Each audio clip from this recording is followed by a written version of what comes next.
In our last session, we read a letter from a woman whose husband is using pornography. I suggested that she not waste time and effort being offended, but instead realize that he's empty and alone and is using imitation love to fill up his emptiness.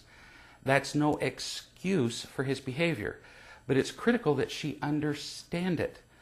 So now let me continue my discussion with her. So what can you do with your husband?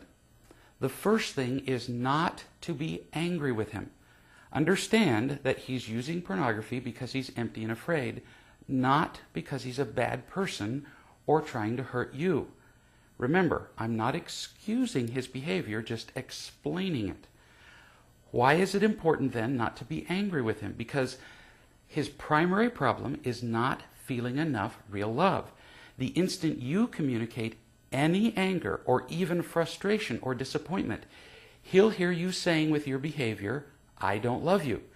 And then he'll feel even more empty and afraid, and then things will just be worse than they were before. So this looks like a pretty tough situation. Right now, you're not feeling very loved yourself, and yet it's real love he needs most. Fortunately, it's really not very tough. You just need to get love from people who have it. And at this point, that would not be from him. Learn to tell the truth about yourself, about the selfishness of your anger, for example, and your other getting and protecting behaviors. And you will create opportunities for other people to accept and love you unconditionally.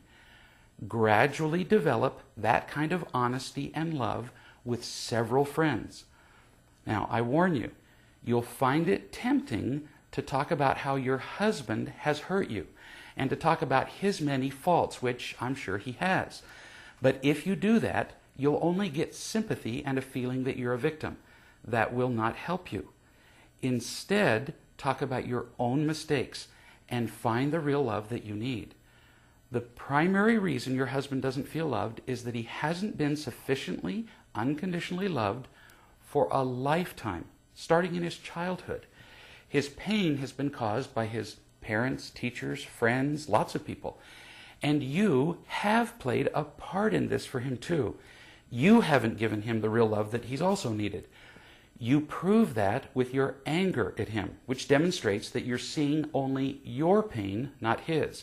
Now, you don't need to feel guilty about that. You failed to give him the real love he needs only because you didn't get it yourself. You did your best loving him, but you couldn't give him what you didn't have. And now you're not responsible for the choices that he's now making. What he's doing, I'm saying, is not your fault. At this point, you may feel too hurt and angry to give him the unconditional acceptance he needs.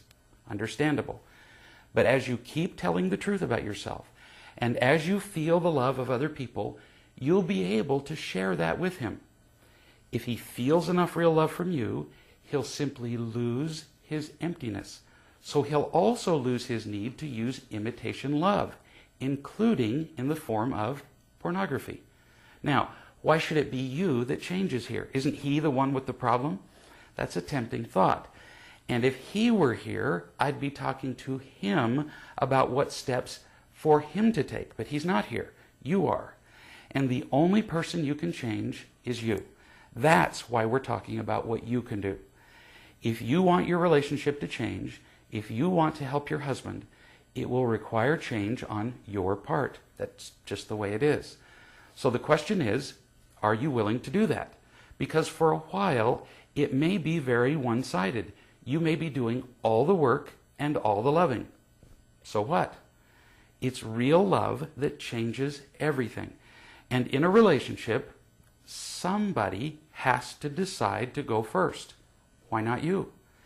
Now, in the meantime, while you're learning to find and share love, can you talk to your husband about this pornography issue at all? Sure.